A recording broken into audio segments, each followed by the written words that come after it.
100 సంవత్సరాల నుంచి ఈ దేశంలో 1931 బ్రిటిషర్స్ ఈ దేశాన్ని పాలిస్తున్న సందర్భంలో ఈ దేశ జనాభాలో ఉన్న వాళ్ళ కులాల వారీగా వివరాలు సేకరించడం జరిగింది.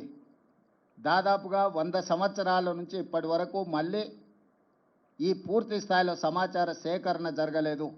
2010లో మన్మోహన్ సింగ్ గారు శ్రీమతి సోనియా గాంధీ గారు యూపీఏ చైర్పర్సన్గా ఉన్నప్పుడు ఒక ప్రయత్నం చేసిండ్రు, సమాచార సేకరణ చేసిండ్రు. కానీ ఆ వివరాలు పూర్తిగా ప్రజలకు అందుబాటులోకి రాలేదు, ప్రభుత్వం ఆమోదించలేదు.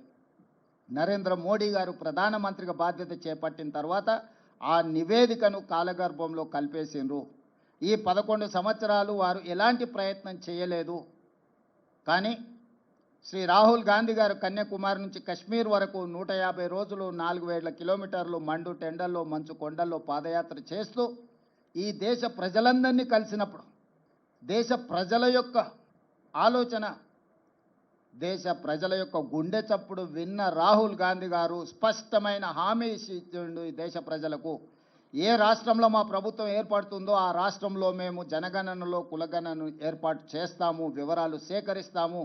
అదేవిధంగా కేంద్రంలో కూడా మా ప్రభుత్వం ఏర్పడిన ఎంబడే జనగణనలో కులగణను కలిపి సమాచారాన్ని సేకరించి ఇది ఈ సమాజానికి సంబంధించిన ఎక్స్రే, ఈ ఎక్స్రే ద్వారా వాళ్ళు ఎంతమంది ఉన్నారో అంత వాళ్లకు నిధుల విషయంలో నియామకాల విషయంలో న్యాయం చేస్తామని రాహుల్ గాంధీ గారు హామీ ఇచ్చారు.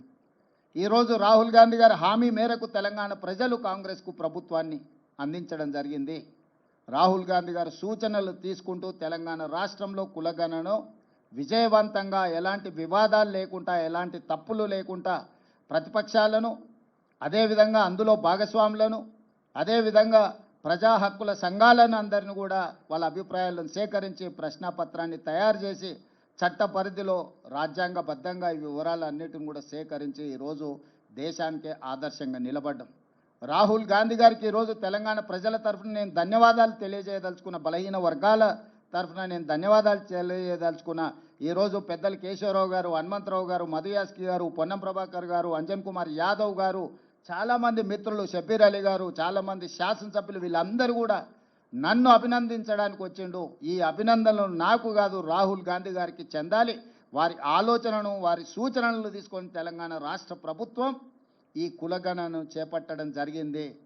స్పష్టంగా పారదర్శకంగా అత్యంత భద్రంగా ఈ వ్యవహారాన్ని మొత్తం ప్రభుత్వం ఒక ప్రతిష్టాత్మకంగా తీసుకొని అమలు చేయడం జరిగింది. ఇందులో మంత్రివర్గ ఉపసంఘం group of ministers Uttam Kumar Reddy garu, Bhatti Vikramarka గారు, సీతక్క గారు, అదేవిధంగా శ్రీధర్ బాబు గారు, పొన్నం ప్రభాకర్ గారు అందరూ కూడా ఇందులో అధికారులతోని చీఫ్ సెక్రటరీ నుంచి ఎన్యూమరేటర్ల వరకు దాదాపుగా 150,000 మంది భాగస్వాములు అయ్యి దాదాపుగా 90 రోజులు నిరంతరం పనిచేసి ఈ విజయవంతంగా ఈ నివేదికను తయారు చేయడం జరిగింది.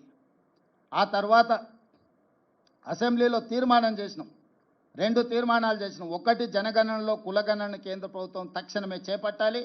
అదేవిధంగా బీసీ రిజర్వేషన్లను 50% పరిధిలో నియంత్రించడం కాదు, ఈ 50% పరిధిని దాటి రిజర్వేషన్లు పెంచాలి. అందులో 42% బీసీలకు రిజర్వేషన్లు ఇవ్వాలి అని మేము శాసనసభలో తీర్మానం చేసి కేంద్ర ప్రభుత్వానికి పంపించినాం. కుల సంఘాల మద్దతు జంతర్ మంతర్లో కేంద్ర ప్రభుత్వం మీద పార్లమెంట్ జరిగేటప్పుడు ఒత్తిడి తీసుకురావడానికి రోజంతా ధర్నా చేసినాం.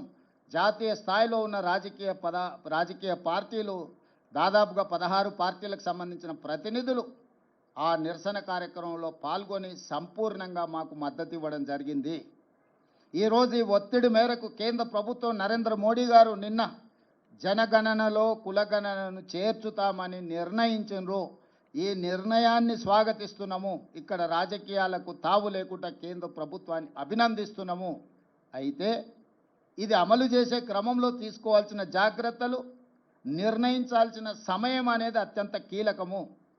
ఈరోజు ప్రధానమంత్రి గారిని నేను అడుగుతున్నా, మీరు ఎప్పుడు మొదలు పెడుతున్నారు, ఎప్పటిలోగా జనగణన కులగణన చేర్చి పూర్తి చేస్తారో మీరు తేదీలను నిర్ణయించండి. అదేవిధంగా ఇది అమలు చేసే క్రమంలో మీరు తీసుకోబోయే నిర్ణయాలు, అమలు చేసే ముందు వచ్చే సవాళ్లను, సమస్యల్ని ఏ విధంగా అధిగమించదలుచుకున్నారో మీరు అన్ని రాజకీయ పక్షాలతో చర్చించండి.